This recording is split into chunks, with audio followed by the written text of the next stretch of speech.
Alright guys, so today's finally the day. Adele, where are we? Castillo de San Marco. Let's see, Castillo de San Marcos. So we're finally going to go inside today, check it out. We're going to check out the outside first. There's supposed to be some spots where you can spot a cannonball. We're going to go try to find that. But yeah, we'll be checking out the inside and talking about the history. And this will probably be our final little vlogumentary video. And it's New Year tomorrow! Yeah. Happy New Year, and let's go. So here we see the bridge that we'd have to cross to get past the moat and through the walls. So this fort has never been taken in combat. The only time it's ever really been taken is during the Civil War. The garrison that was here of Union troops had left for combat, and it was garrisoned by one man. So it was surrounded by Confederate troops, and they told him to surrender. But he said he wouldn't surrender until they bought him a train ticket to go back north, which they did.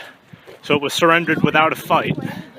But to be honest, it probably could have held out, since, you only had one person inside. Yeah, let's go find that cannonball.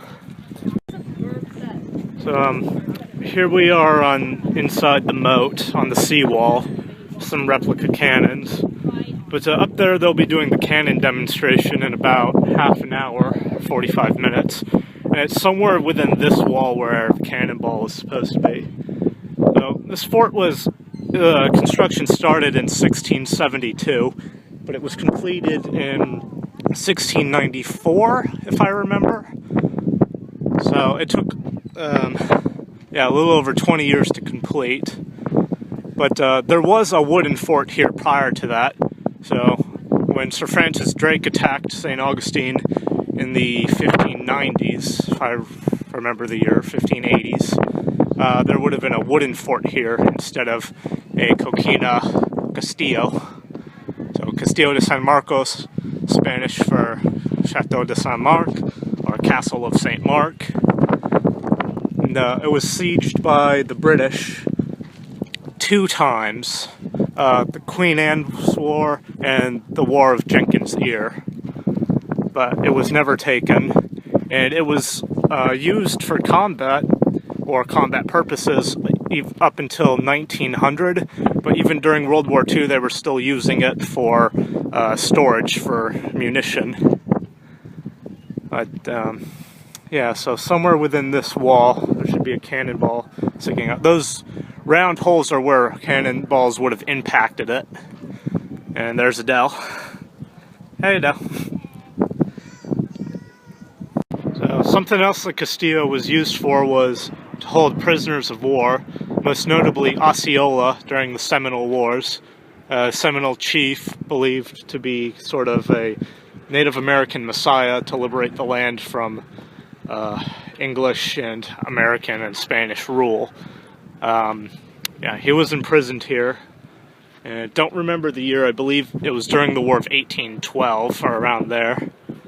So when it was not being used in combat or to protect the city, it was being used for POWs. There's a view from the Castillo. See Anastasia Island. And over there's the Bridge of Lions. And yeah, there's birds everywhere. So we couldn't find the cannonball, but if you'll notice, this side of the wall, which is not facing the water, is in much better condition, because it would have not been within range of shot unless someone was sieging the city from land, which I do not believe ever occurred. We're now walking here into the Castillo. There's a Spanish flag up there. So you can see that the outside of the Castillo used to be a plaster white with red trim, much like Fort Matanzas, but time has worn all that away. What? You're looking at the camera funny. Yeah, you guys make that what you want. Yeah, so we'll be crossing the moat here and entering.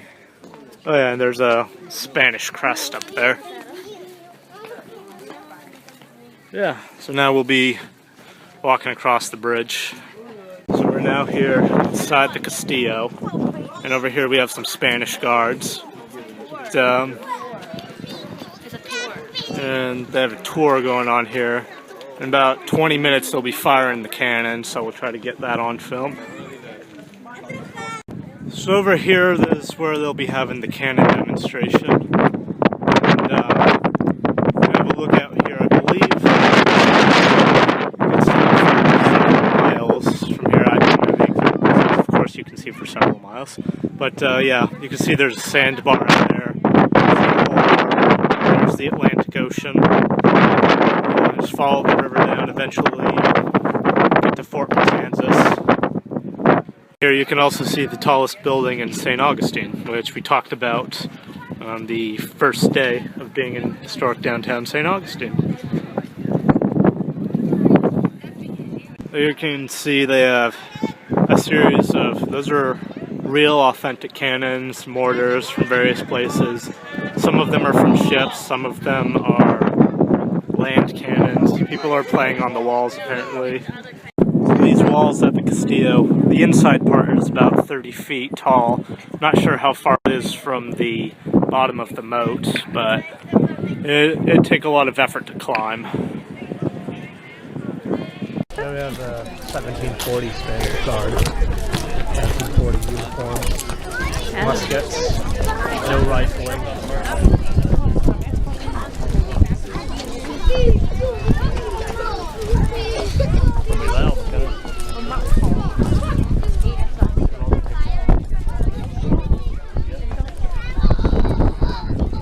Please do not stand on the wall. Thank you. Structure. Thank you.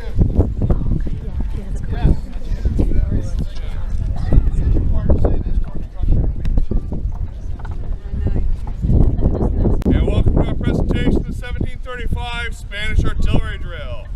Before we get started, I have to ask you all, while you're on our gun deck, please do not climb, sit, stand, or lean behind the cannons, cannon carriages, or the shellstone walls of the fortress itself. When you hear the call to cover your ears, please do so. This will be fairly loud. If any small children, make sure they cover their ears for them. We also have to remain on that side of our white line until we declare the gun safe at the end of the drill. Once we declare the gun safe, you're all more than welcome to come across, ask any questions, take any photographs. But once we declare the gun safe at the end of the drill. Now folks, what we're going to fire is a 6-pound iron gun. Historically, it's a small gun for this fortress, but it's still at a good range. We fire a 6-pound iron ball of iron the size of a baseball, with 3 pounds of black powder behind it. From our gun deck here, accurately at a target as far away as our lighthouse stands today, a mile and a half away downrange. Wow. Oh my gosh. As I said, this is a small gun. The standard guns, 16s, 18s, and 24 pounders in bronze or iron, are able to reach out and hit targets up to 3.5 miles downrange. So at the height of the Castillo's history, with almost 60 guns on this deck, that meant this fortress could defend itself, the city, and all the approaches to the city by land and by water. And that's one of the primary reasons why Castillo San Marcos was able to serve 6 different flags, be in 15 battles, and never have lost a single one. Only way she ever changed hands by military or political treaty, and that's it.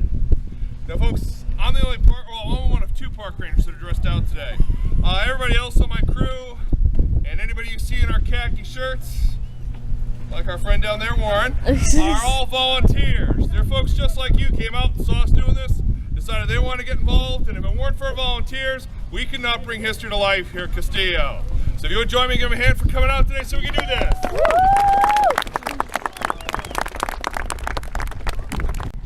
Vámonos, suspectos.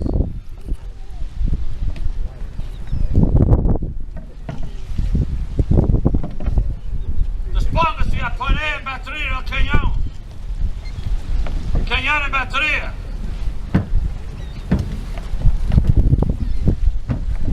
Tómeno para fuego. Alto. E sopra la nature. Cover your ears!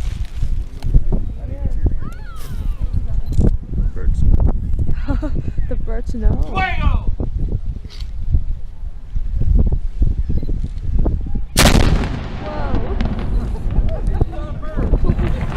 I shot a bird. I shot a bird. Shot a bird.